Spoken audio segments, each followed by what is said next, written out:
세상을 살아오다 보니 제게도 정말 믿기지 않는 일이 생겼습니다. 처음에는 숨 쉬는 것조차 힘들 정도로 충격이 커서 많이 힘들었는데 지금은 어느 정도 마음이 진정이 됐는지 숨만 겨우 쉬고 있을 정도입니다. 그래서 이제는 제 고민을 공유하고 다른 분들의 의견도 듣고 싶은 마음에 이렇게 사연을 보냅니다. 저는 올해 30살이고 아버지의 회사에서 일을 하면서 살고 있습니다. 제 아내는 저와 동갑이고 가정주부를 하고 있었죠. 아내와의 첫 만남은 5년 전 일이었고 친구의 생일 파티에서 처음 만나게 되었죠. 그날 저는 약속 장소인 강남에 있는 술집으로 가게 되었고 약속 시간보다 많이 늦게 도착을 해서 저는 급히 들어갔죠. 가게 안은 많은 사람들이 모여서 시끌벅적 난장판이더군요. 그래서 저는 조금만 앉아 있다가 축하만 해주고 가야겠다 라고 생각하면서 자리에 앉았습니다. 그런데 제가 자리에 앉은 지 10분도 지나지 않아서 술집의 문이 열리다니 정말 여신이라는 표현이 아깝지 않을 만한 그런 여성이 들어왔습니다. 누가 봐도 바로 알 수 있는 명품 백에다가 고급스러운 복장이 뷰티가 많이 흐르더라고요. 그래서였는지 그때 그 시끄러운 와중에도 몇몇 남자들은 저처럼 조용히 쳐다보고 있다라는 걸 느낄 정도였죠. 그때 저는 바로 그 생각이 들었습니다. 그때 당시에 그 술집에는 저희 테이블 외에도 다른 손님들이 앉은 테이블이 많았었기에 저는 속으로 제 친구의 생일 파티에 온 사람이면 좋겠다라는 생각을 했습니다. 그런데 제 바람은 현실이 되어주었고 그 여성은 제 친구에게 가볍게 인사를 하더니 제 앞쪽으로 와서 앉더라고요. 저는 낯선 사람들이 많은 자리는 별로 좋아하지 않는 성격이어서 처음에는 조금만 있다가 얼굴만 비추고 바로 가려고 했었습니다. 그런데 집으로 돌아가기는커녕 혹여나 제 자리에 누가 앉을까 봐서 화장실도 단 한 번도 안 가고 저는 그 술집에서 자리가 끝날 때까지 계속 그 자리에 앉아 있었죠. 그때 당시 저는 나름대로 여유가 넘치는 편이었습니다. 어릴 때부터 부모님의 재력 덕분에 항상 부족함 없이 자랐었고 지금 생각하면 참 부끄러운 얘기지만 부모님의 힘을 빌려서 외제차를 사서 타고 다녔었죠. 그래서 그때는 철이 덜 들었었죠. 뭔가 여유가 넘치는 척이 있어 보이고 싶어서 저는 일부러 테이블 위에 차키를 올려놓고 있었습니다. 마주 앉았던 그녀는 차키를 봐서 그랬던 건지 제게 호감이 있어서 그랬던 건지 저에게 먼저 말을 걸어주더라고요. 지금 생각해보면 제가 여유가 넘쳐 보여서 그랬던 것 같다라는 생각이 들긴 하네요. 아무쪼록 그녀는 딱히 직업이 있었던 건 아니었고 모델 활동을 한다고 하더군요. 그래서 그때 당시에 저는 모델이라고는 패션 모델이나 레이싱 모델 뭐 이런 거를 생각했었죠. 그런데 알고 보니 전문적인 모델은 아니었고 SNS에서 제법 인기가 많았는데 광고 회사들이 화장품이며 옷이며 가릴 거 없이 가끔 홍보를 제안하는데 그럴 때마다 사용 후기 같은 걸 남기는 그런 프리랜서 개념의 일이었습니다. 나중에 결혼 후 들어보니 잘 벌 때는 월 500 이상 대기업 직원만큼도 벌어갔었고 못 벌 때는 월 100만 원도 못 벌 때가 있을 정도였으니 수입이 일정하지가 않았었더군요. 그래서 그녀와 저는 많은 대화를 나누었는데 그녀는 약간 욜로족의 마인드가 강하더군요. 그때만 해도 욜로족이 뭐지? 라는 생각을 했는데 알고 보니 미래를 위해서 현재를 희생하기보다는 미래 걱정은 접어둔 채 당장 현재를 즐기려고 하는 그런 마인드를 가진 사람이었습니다. 그래서 수익이 생기면 저축보다는 자신을 위해서 대부분의 돈을 지출한다고 하더라고요. 저도 그때는 제정신이 아니었던 것 같습니다. 콩깍지가 제대로 씌었던 건지 제가 여유가 많았었던 편이어서 그랬던 건지 모르겠지만 그런 마인드를 가진 그녀가 왠지 자유로워 보였고 뭔가 멋있어 보이기까지 했습니다. 그런데 그런 사상이 얼마나 잘못된 건지 살아가면서 많이 느끼게 되었죠. 아무튼 그날 저희는 서로에 대해서 많은 이야기를 나누게 되었습니다. 자연스럽게 연락처를 교환했고 따로 약속을 잡아서 또 다시 만나게 되었습니다. 외모도 외모지만 성격도 제가 꿈꾸던 이상형이라고 생각이 들었죠. 그래서 저는 남자답게 먼저 고백을 했고 저희는 교제를 시작했습니다. 저희는 서로 이 사람과는 평생을 함께 해야 될 사람이다 싶을 정도로 뜨거운 사랑을 나누었습니다.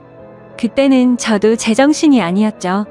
그녀가 원하면 뭐든지 주고 싶었고 뒷일은 생각조차 하기가 싫더라고요. 그래서 부모님의 카드로 미친 듯이 돈을 써댔고 아내는 그런 나날을 보내면서 행복에 겨워서 지내게 되었습니다. 그 당시 저는 공무원을 준비하고 있느라 따로 직업이 없었습니다.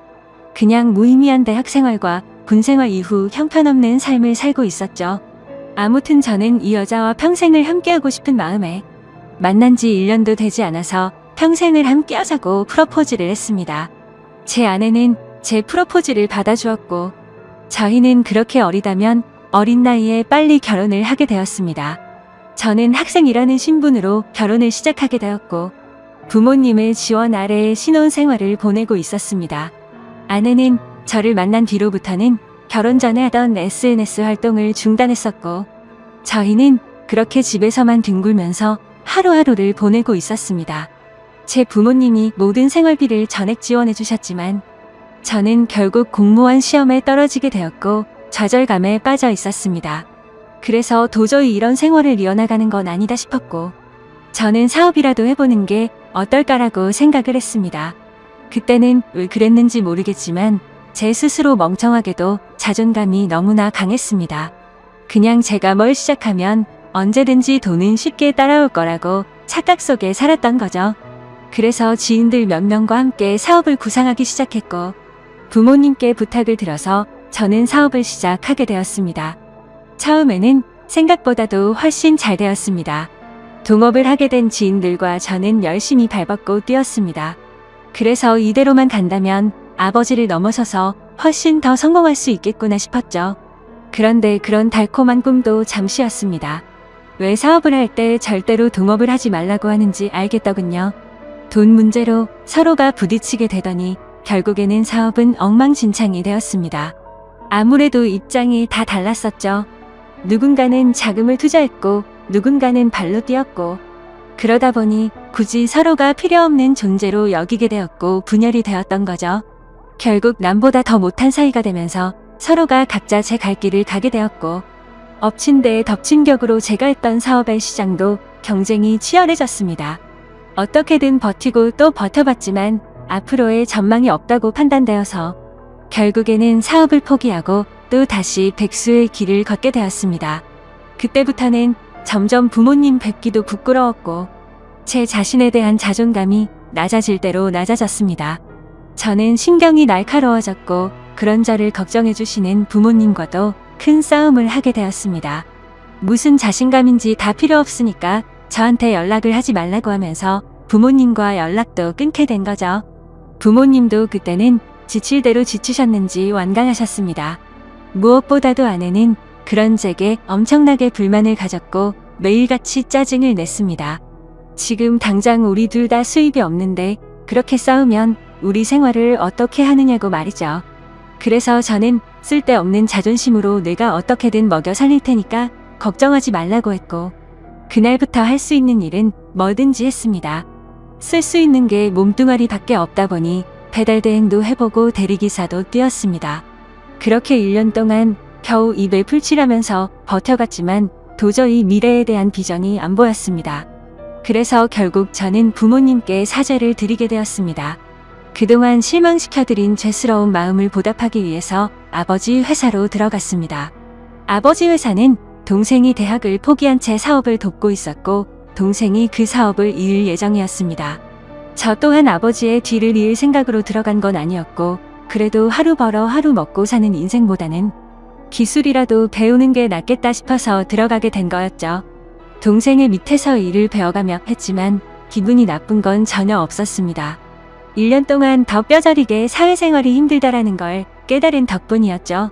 그래서 그동안 부모님 카드로 돈을 막무가내로 쓰던 지난해를 반성하게 됐고 오히려 그동안의 잘못을 뉘우치면서 저는 부모님의 신뢰를 얻기 위해 정말 열심히 살았습니다. 그렇게 하다 보니 좋은 결과들이 점차 뒤따라오기 시작하더라고요. 기존의 업체들보다 제법 규모가 큰 업체들이 운 좋게 거래처로 들어오게 되었습니다. 그 후 저의 출근 시간은 매일 새벽 6시가 되었고 퇴근은 저녁 10시 이후에 하는 생활이 이어졌습니다. 그런 생활이 이어지다 보니 자연스럽게 몸과 마음은 점점 힘이 들었죠. 하지만 과거 부모님 등쳐먹으면서 백수로 지낼 때보다는 훨씬 나았습니다. 항상 떳떳하지 못했던 제 자신이 이제서야 사람 취급받을 수 있겠구나 싶었고 제 스스로를 안도하면서 힘을 내고 있었죠. 이렇게 열심히 땀 흘려가면서 사는 게 맞구나 싶으면서 말이죠. 그때쯤에 아내는 휴대폰을 바꿔달라고 하더라고요. 그래서 저는 신규로 가입하는 게 저렴하길래 신규로 하나 사주었습니다. 제 아내는 연애 시절부터 그랬지만 항상 휴대폰을 손에서 놓지 않고 살았습니다. 여자들이 원래 핸드폰으로 이것저것 많이들 하니까 뭐 그러려니 했었죠. 그런데 힘들게 일하고 들어왔는데도 얼굴은 마주치지도 않고 대화할 틈 없이 매일같이 휴대폰만 보고 있는 게 못마땅하긴 했습니다. 그래도 예전처럼 돈도 펑펑 쓰게 못해주는데 그런 사소한 것까지 건들고 싶지는 않았습니다. 그렇게 힘든 하루하루를 보내고 있었는데 저는 최근에 업무가 과했던 건지 약간 몸에 무리가 오더라고요. 그래서 그날은 병원에 가서 검사를 받았고 영양제 주사를 맞고는 일찍 집으로 들어갔습니다. 그런데 집에 있어야 할 아내가 집에 없더라고요. 저는 아내에게 어디 갔냐고 연락을 했고 한참 동안 연락이 없었습니다. 평소에 항상 휴대폰을 분신처럼 끼고 사는 사람이 연락이 없으니까 뭐지 싶었죠. 그러다 저는 몸이 너무 좋지 않아서 저도 모르게 잠이 들었고 제가 연락을 한 지 거의 2시간이 지나서 아내에게서 답장이 와 있더라고요. 친정에 왔는데 잠깐 잠들었었다며 지금 집에 들어온다고 하더군요. 그래서 그때는 큰 의심 없이 그냥 그런가 보다 했습니다. 그러다 결국 사건이 터지고 말았습니다. 저는 병원을 다녀온 뒤로 무리하다가는 큰 일 생길 수도 있으니 주말에는 좀 쉬라고 하더군요. 그래서 모처럼 주말에 아내와 초저녁부터 외식을 하면서 술을 한잔하고 있었죠. 그렇게 한창 술을 마시다 아내는 화장실에 갔고 아내 가방에서 카톡 소리가 나더라고요. 저희는 연애할 때부터 서로의 휴대폰을 보지 않기로 약속했었는데 갑자기 무슨 생각인지 저도 모르게 아내의 휴대폰을 집어들어서 보게 됐습니다. 휴대폰은 잠금 상태가 되어 있었고 얼마 전에 아내의 휴대폰을 사주면서 제가 등록해두었던 패턴으로 풀어봤습니다. 아직 패턴을 바꾸지 않았는지 바로 풀리더라고요. 근데 카톡 내용을 보니 나와라고 와 있었습니다. 저는 그 메시지를 보는 순간 이건 뭐지 싶었죠. 누가 유부녀인 아내에게 이따위로 말을 하나 싶었고 기분이 더러웠습니다. 그래서 상대방의 카톡 프로필을 보니 50대 정도 되어 보이는 남자의 사진이더군요.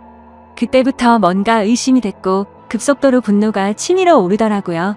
그래서 그 남자에게 곧장 전화를 했습니다. 그 많은 사람이 있는 곳에서 소리를 질렀습니다.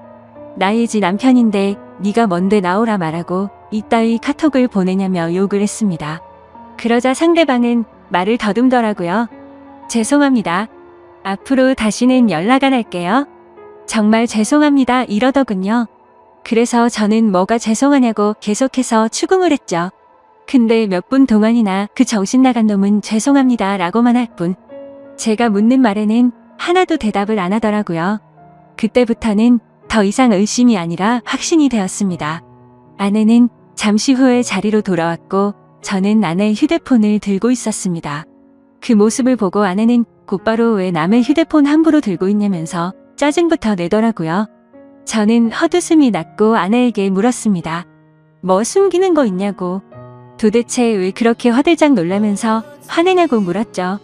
아내는 휴대폰을 가져가서 자신에게 온 카톡 내용을 봤는지 잠시 생각하더니 말하더군요. 설마 오해하는 건 아니지? 라며 예전에 광고 의뢰하셨었던 사장님인데 연락이 온 거라고 하더라고요. 그래서 저는 너는 아는 사람한테 문자를 그따위로 보내는 사람 봤냐고 물었습니다. 그러자 아내는 그러게 이 사람 제정신이 아닌가 본데? 라며 시치미를 떼더군요. 저는 말했습니다. 내가 이미 그 사람한테 전화했고 그 사람이 다 인정하고 사과까지 했는데 끝까지 거짓말하려고 하냐고 말했습니다. 외도를 했다고 듣지는 않았지만 일부러 아내를 떠보려고 그렇게 말해봤습니다. 그러자 아내는 통화 내역을 확인하더니 조용히 있다가 미안하다고 하더라고요. 제발 그 말이 나오지 않기를 바랬습니다. 그냥 단순한 착각이길 바랬고 그 대답을 듣는 순간 피가 거꾸로 솟더라고요. 이게 미안하다고 될 일이냐고 말했고 그동안 있었던 일에 대해서 솔직하게 말하라고 했습니다. 지금부터 거짓말 하나라도 하면 연락 온 그놈 당장 찾아가서 다 엎어버리고 네가 한 짓도 너희 친정에 가서 다 말한다고 했죠. 그러자 아내는 그동안 있었던 사실을 말했습니다. 아내도 처음부터 이러고 싶지 않았답니다. 제가 배달 대행의 대리기사까지 하면서 한창 힘들게 지내던 때 자신도 도움이 되고 싶은 마음에 다시 SNS를 시작하게 되었다고 하더군요. 그런데 한참을 쉬어서 그런지 예전처럼 광고가 들어오지 않았고 이 남자에게서 메시지가 왔다고 하더라고요. 그냥 딸을 잃어서 너무 그리워서 그런데 만나서 밥만 먹어줄 수 없겠냐며 부탁을 들어주면 30만 원을 준다고 했다더군요.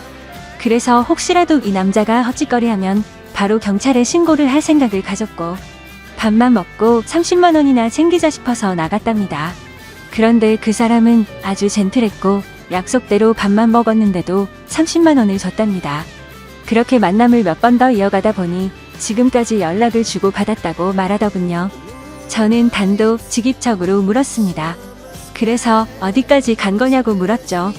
아내는 엄청 놀라면서 절대로 그러지 않았다고 하더라고요. 저는 또 아내를 떠봤습니다. 제발 아니길 바라는 마음으로요. 너 지금 또 거짓말하냐고 그 남자한테 이미 다 들었다고 하니까.